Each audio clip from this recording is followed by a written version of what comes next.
Historia de un alma. Santa Teresa del Niño Jesús. Quería mucho a mi madrina. Parecía que no, pero me fijaba mucho en todo lo que se hacía y se decía a mi alrededor, y me parece que juzgaba ya las cosas como ahora. Escuchaba muy atentamente lo que María enseñaba a Celina, para actuar yo como ella. Después que salió de la visitación, para obtener el favor de ser admitida en su cuarto durante las clases que le daba a Celina, me portaba muy bien y hacía todo lo que me mandaba. Por eso me colmaba de regalos, que, pese a su escaso valor, me hacían mucha ilusión. Estaba muy orgullosa de mis 2 hermanas mayores, pero mi ideal de niña era Paulina. Cuando estaba empezando a hablar y mamá me preguntaba, ¿en qué piensas?, la respuesta era invariable: en Paulina. Otras veces pasaba mi dedito por el cristal de la ventana y decía: estoy escribiendo Paulina. Oía decir con frecuencia que seguramente Paulina sería religiosa, y yo entonces, sin saber lo que era eso, pensaba: yo también seré religiosa. Es este uno de mis primeros recuerdos, y desde entonces ya nunca cambié de intención. Fuiste tú, madre querida, la persona que Jesús escogió para desposarme con él. Tú no estabas entonces a mi lado, pero ya se había creado un lazo entre nuestras almas. Tú eras mi ideal. Yo quería parecerme a ti, y tu ejemplo fue lo que me arrastró, desde los 2 años de edad, hacia el esposo de las vírgenes. Cuántos hermosos pensamientos quisiera confiarte, pero tengo que continuar con la historia de la Florecilla, con su historia completa y general, pues si quisiera hablar detalladamente de sus relaciones con Paulina, tendría que dejar de lado todo lo demás. Mi querida Leonia ocupaba también un lugar importante en mi corazón. Me quería mucho. Por las tardes, cuando toda la familia salía a dar un paseo, era ella quien me cuidaba. Aún me parece estar escuchando las lindas tonadas que me cantaba para dormirme. Buscaba la forma de contentarme en todo. Por eso, me habría dolido mucho darle algún disgusto. Me acuerdo muy bien de su primera comunión, sobre todo del momento en que me cogió en brazos para hacerme entrar con ella en la casa rectorial. Me parecía tan bonito ser llevada en brazos por una hermana mayor, toda vestida de blanco como yo. Por la noche me acostaron temprano, pues yo era muy pequeña para quedarme al solemne banquete, pero aún estoy viendo a papá trayéndole, a los postres, a su reinecita unos trozos de tarta. Al día siguiente, o pocos días después, fuimos con mamá a casa de la compañerita de Leonia. Creo que fue ese día cuando nuestra mamaíta nos llevó detrás de una pared para hacernos beber un poco de vino después de la comida, que nos había servido la pobre señora de Dogarau. Pues no quería dejar en mal lugar a la buena mujer, pero tampoco quería que nos faltase nada. Qué tierno es el corazón de una madre, y cómo expresa su ternura en 1000 detalles previsores en los que nadie pensaría. Ahora me falta hablar de mi querida Celina, la compañerita de mi infancia, pero son tantos los recuerdos que no sé cuáles elegir. Voy a extraer algunos pasajes de las cartas que mamá te escribía a la visitación, pero no voy a copiarlo todo, pues sería demasiado largo. El 10 de julio de 1873, año de mi nacimiento, te decía: la nodriza trajo el jueves a Teresita. Se pasó todo el tiempo riendo. Lo que más le gustó fue la pequeña Celina. Se reía con ella a carcajadas. Se diría que ya tiene ganas de jugar. No tardará en hacerlo. Se sostiene sobre las piernecitas, más tiesa que una estaca. Creo que pronto empezará a andar y que tendrá buen carácter. Parece muy inteligente y tiene pinta de predestinada. Pero cuando mostré mi cariño a mi querida Celinita, fue sobre todo después de dejar a mi nodriza. Nos entendíamos muy bien, solo que yo era mucho más vivaracha y mucho menos ingenua que ella. Aunque tenía 3 años y medio menos, me parecía que fuésemos de la misma edad. Este pasaje de una carta de mamá te hará ver lo buena que era Celina y lo mala que era yo. Mi Celinita está decididamente inclinada a la virtud. Es esta una inclinación profunda de su ser. Tiene un alma candorosa y siente horror al pecado. En cuanto al huroncillo, No sabemos qué saldrá de él. Es tan pequeño y tan atolondrado. Tiene una inteligencia superior a la de Celina, pero es mucho menos dulce y, sobre todo, de una terquedad casi indomable. Cuando dice no, no hay nada que la haga ceder. Aunque la metiésemos un día entero en el cuarto de los trastos, dormiría allí antes que decir sí. Sin embargo, tiene un corazón de oro, es muy cariñosa y sincera. Es curioso verla correr tras de mí para acusarse. Mamá, he empujado a Celina, pero solo una vez. La he pegado una vez, pero no lo volveré a hacer. Y así en todo lo que hace. El jueves por la tarde fuimos a dar un paseo hacia la estación y se empeñó en entrar en la sala de espera para ir a buscar a Paulina. Corría delante con una alegría que daba gloria verla, pero cuando vio que teníamos que volvernos sin subir al tren para ir a buscar a Paulina, se pasó todo el camino llorando. Esta última parte de la carta me recuerda a la dicha que sentía al volver a verte de la visitación. Tú, madre querida, me cogías en brazos y María cogía en los suyos a Celina. Entonces yo te hacía 1000 caricias y me echaba hacia atrás para admirar tu larga trenza. Luego me dabas una tableta de chocolate que habías guardado durante 3 meses. Imagínate qué reliquia era eso para mí. Viaje a Le Mans. Me acuerdo también del viaje que hice a Le Mans. Era la primera vez que iba en tren. Qué alegría verme viajar sola con mamá. Sin embargo, ya no recuerdo por qué me eché a llorar. Y nuestra pobre mamaíta solo pudo presentar a nuestra tía de Le Mans a un feo bichito todo enrojecido por las lágrimas que había derramado en el camino. No guardo ningún recuerdo de la visita al locutorio, a no ser del momento en que mi tía me pasó un ratoncito blanco y una cestita de cartulina llena de bombones, sobre los que campeaban 2 preciosos anillos de azúcar, justamente del tamaño de mi dedo. Inmediatamente exclamé: ¡qué bien! Ya tengo un anillo para Celina. Pero, ¡ay dolor! Cojo la cesta por el asa, doy la otra mano a mamá y nos vamos.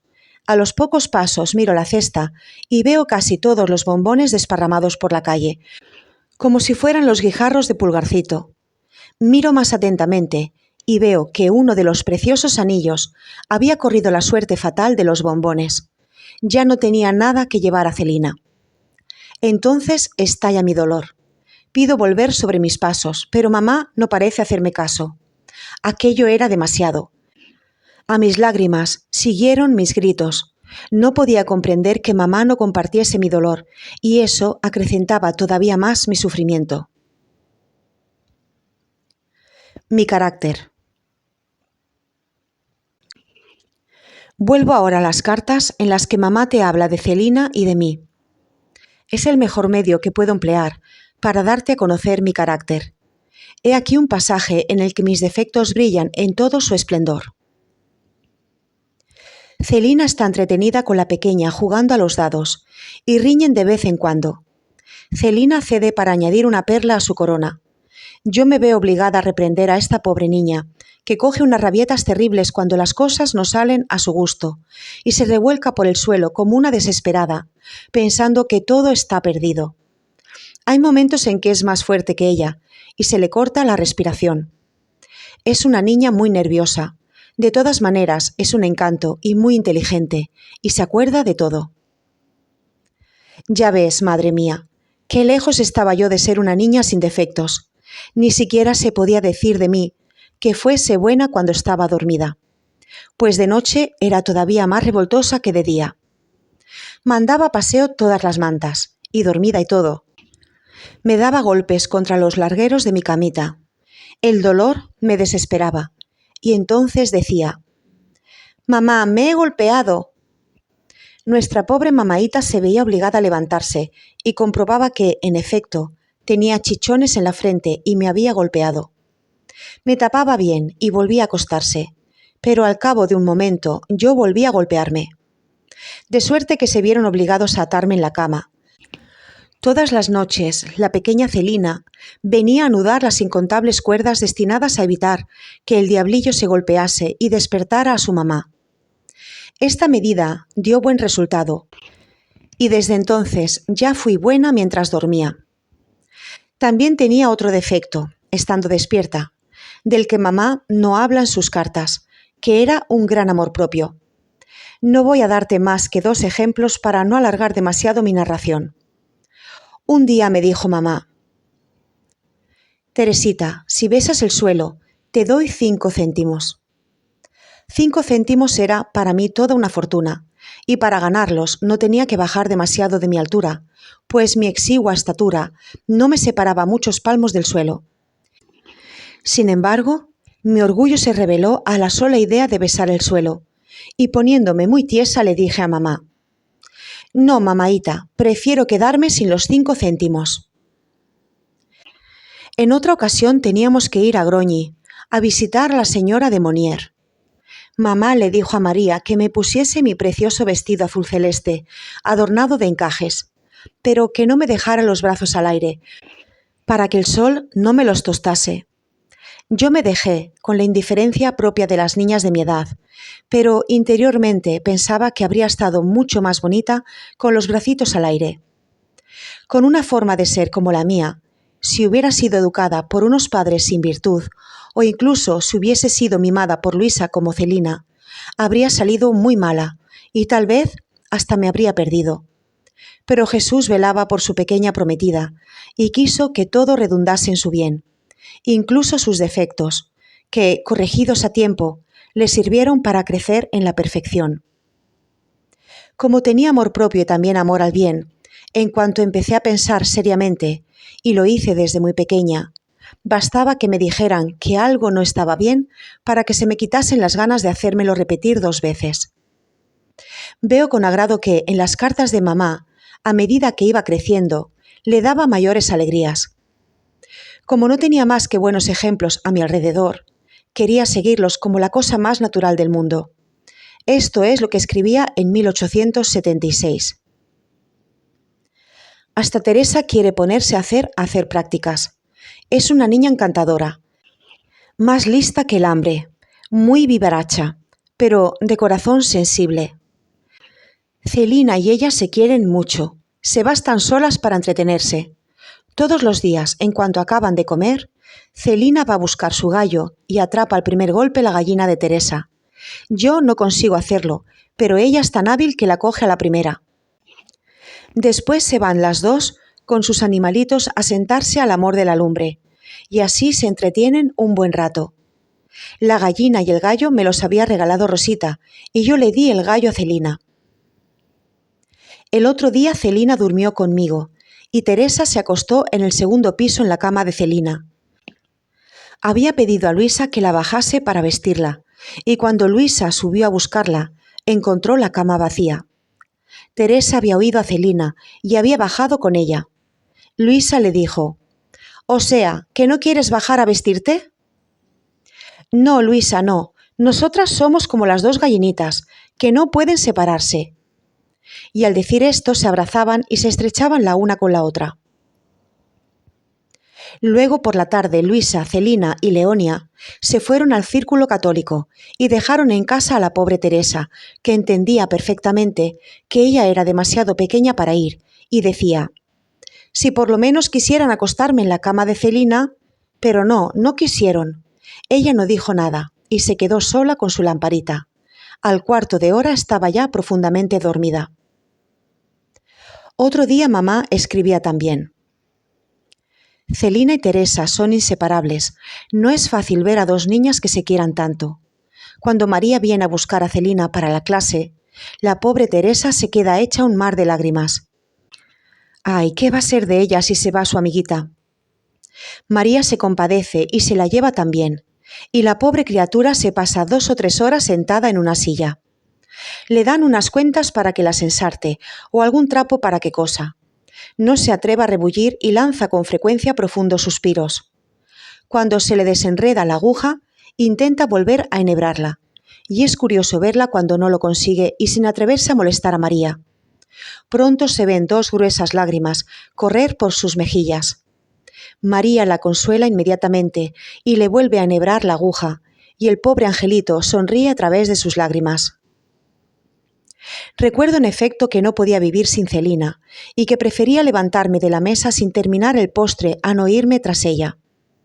En cuanto se levantaba, me volvía en mi silla alta, pidiendo que me bajasen, y nos íbamos las dos juntas a jugar. A veces nos íbamos con la hija del gobernador, lo cual me gustaba mucho a causa del parque y de los preciosos juguetes que nos enseñaba. Pero más que nada, iba allí por complacer a Celina, ya que prefería quedarme en nuestro jardincito raspando las tapias, pues quitábamos todas las brillantes lentejuelas que había en ellas, y luego íbamos a vendérselas a papá, que nos las compraba muy serio. Los domingos, como yo era muy pequeña para ir a las funciones religiosas, mamá se quedaba a cuidarme. Yo me portaba muy bien y andaba de puntillas mientras duraba la misa.